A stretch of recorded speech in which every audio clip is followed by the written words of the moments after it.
Oi pessoal, tudo bem? Aqui é a Sabrina. Eu tô hoje aqui com a presença do professor Eusébio. A gente vai falar um pouco sobre um massacre em Porongos, para vocês entenderem melhor o que foi esse momento histórico, trágico para nós. Então, professor, eu quero passar a palavra para ti, pedir que tu te apresente um pouco. Bom, boa noite, boa tarde a todos. Meu nome é Eusébio e a minha história começa mais ou menos quando eu estava no segundo grau. Eu estava no segundo grau, lá pela década de 70, mais ou menos, e aí eu comecei a fazer política estudantil. E na década de 70, início da década de 80, nós estávamos no auge do movimento Black Power. O que é um Black Power? Poder negro, que tinha tudo a ver com aqueles cabelos grandes, coisa e tal. Eu, de certa forma, entrei na moda do Black Power. E aí, fazendo política estudantil, coisa e tal, eu via que quase sempre eu era o único negro. E aí comecei no Black Power, nós começamos a falar sobre os movimentos de independência da África, de Moçambique, de Angola e outros países mais, e aquilo ali começou a mexer comigo. Aí, terminado o segundo grau, eu fiquei naquele impasse, o que fazer agora? Sendo assim, eu fui fazer história. Cursei o curso de história e cursando em história eu percebi uma coisa, que nós não tínhamos na época a história da África. E essa foi uma luta que a gente levou durante anos e anos para ter a história da África. Nós víamos também nos cursos de história que nós não tínhamos pessoas negras no curso de história. Então aquilo ali, de certa forma, começou a mexer comigo cada vez mais. E aí eu resolvi fazer mestrado. Fazendo mestrado, eu fiquei pensando o que posso fazer, aonde vou mexer. E aí nós começamos a trabalhar com a história do negro no Rio Grande do Sul. Chegando aí na história do negro no Rio Grande do Sul, nós vamos também nos deparar com nascidos negros, com a revolta dos farrapos, que até então para nós era um mito. Todo mundo falava em farrapos, mas de fato nós não sabíamos o que eram os farrapos. E somente depois de muito estudar é que a gente começou a desmistificar isso aí que a grande imprensa, os CTGs, que a grande mídia nos passa nos dias de hoje. Foi assim que veio esse meu contato mais íntimo com os farrapos, com Porongos, com os vilanceiros negros. Legal. Então, agora para a gente entrar no tema dessa conversa, eu queria te pedir para lembrar um pouco a galera o que foi a Guerra dos Farrapos.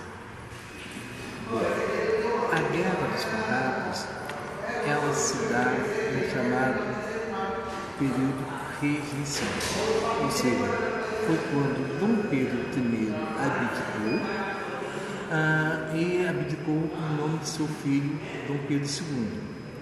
Só que Dom Pedro II não tinha idade para assumir o poder.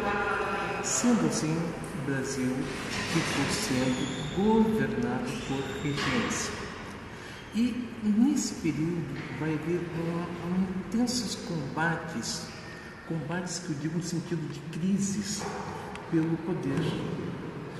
poder e a revolta dos farrapos, ela vai se dar nesse bojo aí.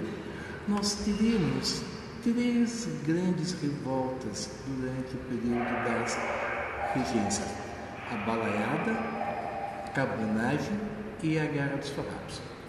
A balaiada foi um movimento que aconteceu por 3 anos e teve mais ou menos 12 a 15 mil mortos durante 3 anos. Durante a balaiada, nós vamos ter uma presença marcante que é do Dom Cosme, ou Negro Cosme, que era o quê? Que era um quilombola que tinha 3 mil ex-escravos a seu comando.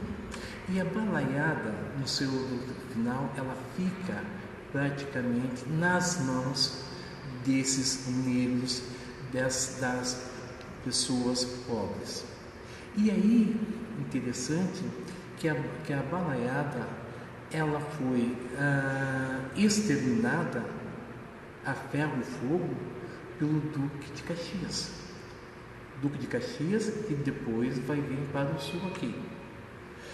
Esta foi uma das 3 grandes revoltas. Tivemos outras, evidentemente. Uma outra que nós vamos ter nessa fase também será a cabanagem. Pessoas pobres, cabanos, que se dá no Grande Pará. Esses cabanos, pessoas pobres, também vão sofrer. Calcula-se que a cabanagem teve cerca de 30 a 40 mil mortos. É um dado significativo, que dava em torno de 30 a 40% da população da época do Grande Pará. Nós também vamos ter nessa época a chamada Revolta dos Malês, que essa é diferenciada, porque essa aí ela foi feita por trabalhadores escravizados que queriam acabar com a escravidão. É um outro, essa aí ela não tem um número tão grande de mortes, mas ela é marcante pelo seu aspecto. Ela foi feita por negros. Nas outras, ela começa por não negros, mas os negros vão participar. Agora, essa aí não, é feita por negros.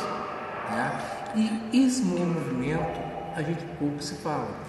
Sabe-se que agora está para sair um filme sobre esse evento aí, que deve ser muito interessante. A outra que nós vamos falar agora é que nós estamos aqui, é a Guerra dos Farrapos. E aí eu só quero dar um dado, antes da gente entrar propriamente na Guerra dos Farrapos.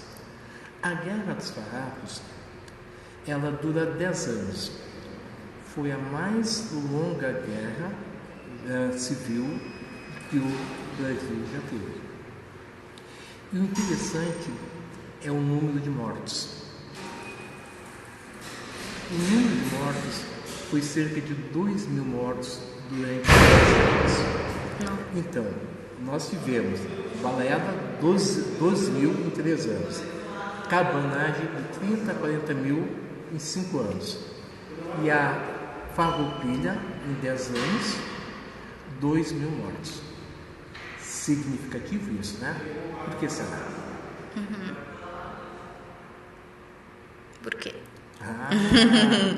Porque esta guerra ela vai ter como particularidade o seguinte: é uma guerra da elite sulina contra a elite central. Não era interessante, digamos, para o poder central aniquilar com a elite sulina como eles fizeram na balaiada. Então foi mais uma guerra de compadres. Tá? A elite sulina brigando com o poder central, porque devido aos aspectos políticos que eles queriam nomear aqui o presidente da província, e também por um fator econômico, que era o imposto do charque. O charque ele era cobrado de um imposto muito alto, e o principal produto de exportação do Rio Grande do Sul era o charque. Os principais produtos de exportações do Sul eram os produtos feitos nas charqueadas. Charqueadas estas que tinham a mão de obra escrava. Os trabalhadores livres dificilmente iriam trabalhar na charqueada devido às péssimas condições de vida. Essa charqueada, ela era nítida, ela era basicamente uma mão de obra escravizada. Nós vamos ter charqueadas aqui com mais de 100 escravos, que eram o plantel de uma plantação de café, digamos assim.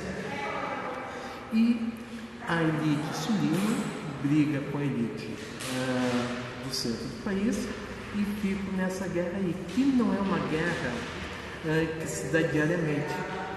Eles não têm interesse em se matar. O poder central ele vai ter muito respeito pela elite sulina, porque eles precisam dessa elite sulina depois para defender as fronteiras. Então, foi mais uma guerra de compadre.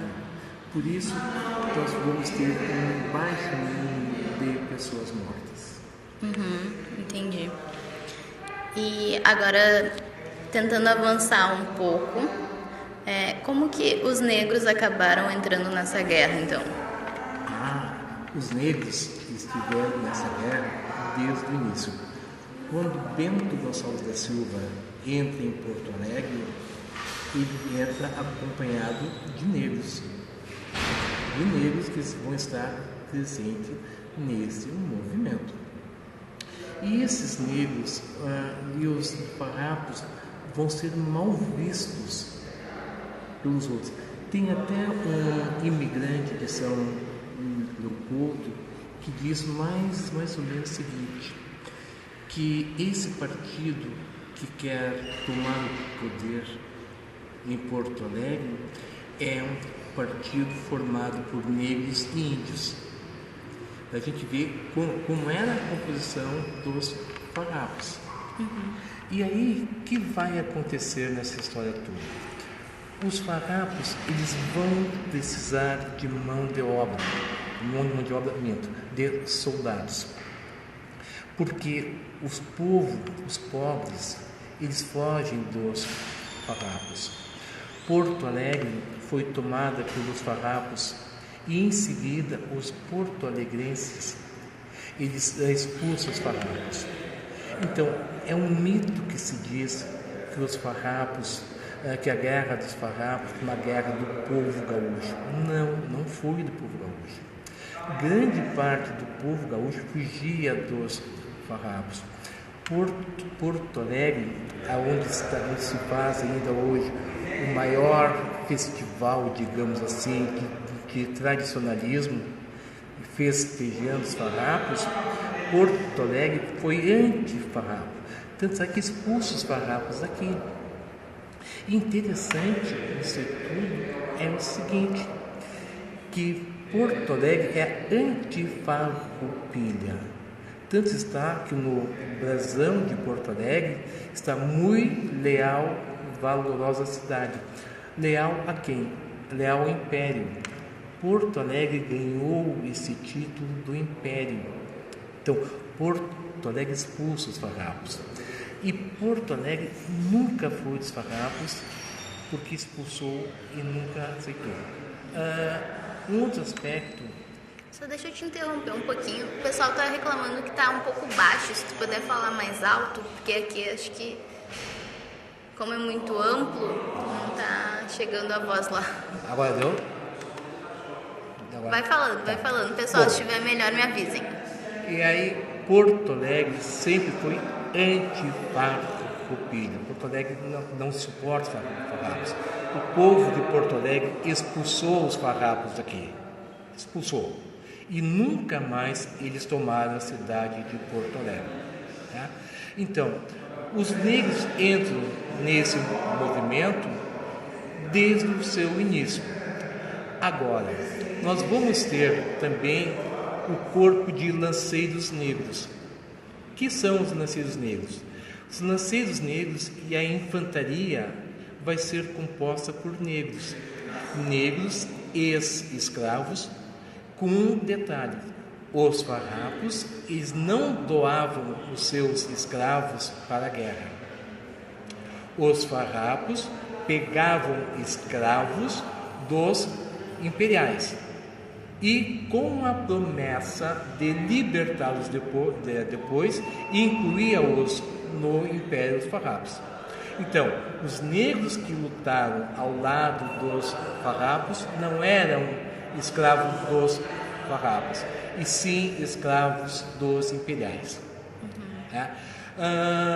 Neste sentido todo, é feita uma promessa futura: após a guerra, vocês ganharão a liberdade.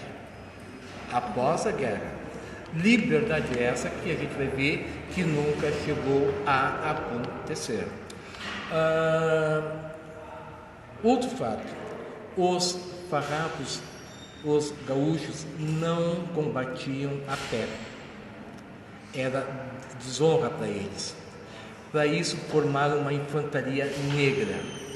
A infantaria era toda ela composta por negros. E esses infantes é que vão dar o primeiro combate, vão ser aqueles que vão dar, digamos, a cara para bater. Entendi. Então eles entraram na guerra enganados, achando que teriam liberdade. Sim, e aí um outro mito que nós temos. O mito dizendo que alguns autores colocam que os negros tinham os mesmos ideais dos farrapos. Mentira.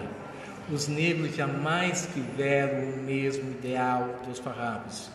Eles lutavam, sim, por sua liberdade, com a promessa de ser dada a sua liberdade posteriormente. Esse era o ideal dos negros. Mas muitos negros, mesmo assim, quando saíam para o campo de batalha, fugiam para o Uruguai. Não ficavam com os farrapos. Os negros lutaram tanto ao lado dos farrapos quanto ao lado dos imperiais, mas jamais com ideais de um ou de outro, mas sim pela sua liberdade. Esse era o ideal dos ex-escravos. Tá, entendemos. Então, como que aconteceu? Eu não sei se a gente está pulando alguma etapa importante, mas o que foi o massacre em Cerro dos Porongos? O massacre foi o seguinte: o que aconteceu? Em 1840, Dom Pedro II assume. Ele assume e tenta pacificar esta província que há 5 anos estava em guerra. 5 anos de guerra, todo mundo cansado, e tinha ameaças externas também. Eles queriam a pacificação. E aí ele propõe uma anistia para os farrapos. A anistia essa que é aceita, mas os farrapos lembram o Império que eles têm o acordo com os negros que estavam lutando a seu lado. Que acordo esse? Que dará liberdade.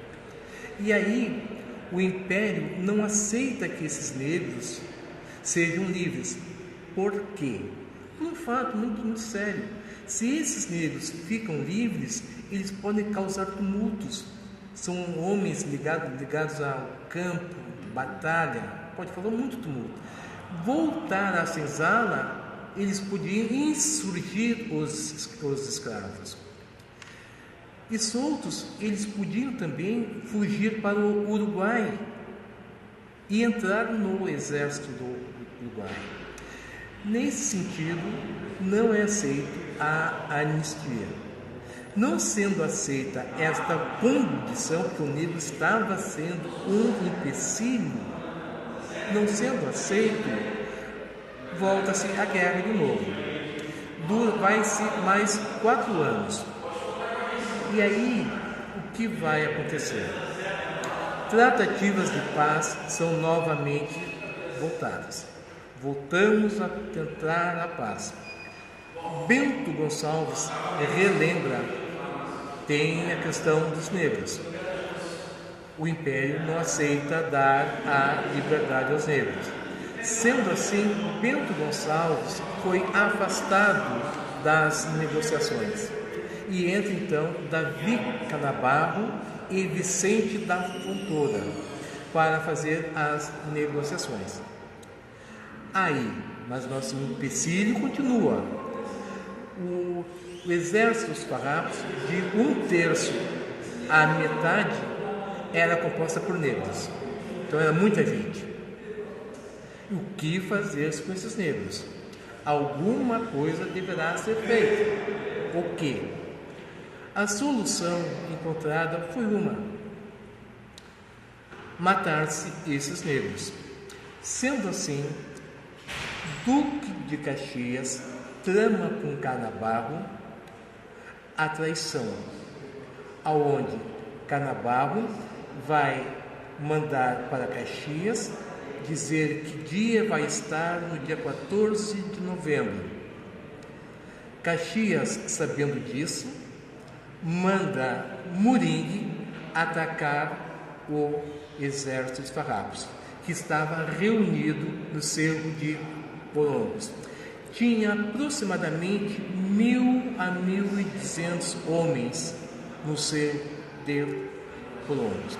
E nós temos que ver o seguinte: o acampamento dos farrapos não era um acampamento democrático. Era o acampamento, ficavam os índios, os brancos e os negros, tudo separado um do outro. E o Canabarro manda dizer tudo isso para Caxias. Caxias manda Moringue atacar o acampamento. Quando manda atacar o acampamento, Moringue ataca só o acampamento onde estão os negros. Ou seja, o lema era matar os negros, ninguém mais. O próprio Caxias, na carta que manda para Moringue, diz: poupe a vida de brasileiros, principalmente de brancos ou índios, ou seja, morte somente aos negros. O que vai acontecer nessa história toda? Aproximadamente 100 mortos foram feitos.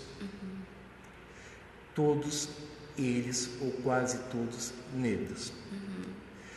Foram feitos vários prisioneiros também, quase todos negros. Ou seja, cerca de 500 e poucas pessoas foram baixas do exército dos farrapos. Praticamente isso aí dizima o exército dos farrapos.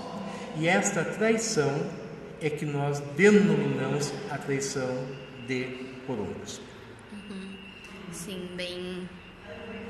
Mais uma vez, os negros sendo usados até que sejam descartados, né? E tem um detalhe também de que eles foram desarmados antes desse ataque. Muito bem lembrado, né? O Canabarro, ele um dia antes desarma, tira o cartuchame dos lanceiros e da infantaria, né? Para que quando o Moringue atacou, eles estavam praticamente sem arma nenhuma. Tem um outro fato depois, né? Não podemos esquecer que após este evento, a traição de Porongos, em seguida vai ter um outro combate semelhante a Porongos, muito semelhantes, também envolvendo aqueles negros que haviam sobrado e Teixeira Nunes, que era o chefe dos lanceiros. Que aí, nesse outro evento, que é em Arroio Grande, Teixeira Nunes morreu e os negros foram também dizimados, foram assassinados. Então, isso é traição em Porongos. Então, quando se fala em Porongos, quando se fala em guerra dos farrapos, nós temos que lembrar esses fatos. E algumas pessoas perguntam, né, ficam bravas comigo, porque eu digo, eu não sou farroupilha, eu não festejo o 20 de setembro. Festejar o 20 de setembro é festejar essa vil traição feita por Canabarro e por seus asseclas. E pior ainda, que eu fico pasmo, é como é que negros podem ir para o Parque da Harmonia, ter um piquete no Parque da Harmonia festejando o 20 de setembro. Eu fico pasmo. Será que é falta de conhecimento? Ou será que não dão o valor à sua própria história? Agora, resgatar os lanceiros é resgatar a história dos negros no Rio Grande do Sul. E nós temos que fazer isso aí, não só na Semana da Consciência Negra, como todo ano, porque existem vários outros fatos que a história do Rio Grande do Sul sonega. Um outro fato importantíssimo é a imagem que nós temos que aqui a escravidão foi baixíssima, e não foi. O Rio Grande do Sul é uma das províncias com maior número de trabalhadores escravizados. E esses fatos têm que ser tornados a vir à tona. Nós não podemos mais ficar com isso guardado. A história tem que dar voz a essas pessoas que até agora está sendo sonegada essa história de fato. Então, o que a gente tinha pensado para hoje é mais ou menos isso. Eu não sei se tu quer acrescentar mais alguma coisa. Olha, o que eu quero acrescentar seria o seguinte, que a história do Rio Grande do Sul não pode ser contada se não tivermos a presença dos africanos e seus descendentes. Enquanto nós não fizermos isso, nós não estamos contando a história do Rio Grande do Sul. O Rio Grande do Sul não é tão branco como querem que ele seja. Muito embora depois tenha entrado um grande contingente de imigrantes, mas a história do Rio Grande do Sul, a formação histórica do Rio Grande do Sul não é diferente do restante do país, em aspecto nenhum. Agora, dizer que aqui nós tivemos uma história diferenciada, baseada na mão de obra livre, coisa e tal, é conversa para o dormir. Então, para finalizar aqui, deixa eu aparecer também. Eu quero muito agradecer a tua participação, a tua disponibilidade, por ter compartilhado com a gente todo o teu conhecimento. Agora no Porongos a gente está com o intuito de convidar profissionais, historiadores, para justamente não deixar que essa história que o professor sabiamente está dizendo que a gente está negando, que a gente está esquecendo que existe. Então, vamos convidar outras pessoas para falar sobre outros temas, se vocês tiverem sugestão de assuntos que querem entender melhor. A gente vai estar fazendo essas lives ao vivo, depois a gente salva elas, sobe para o Facebook, deixa salvo aqui no Instagram. Então, é isso, pessoal. Obrigada. Tchau, tchau. Tchau.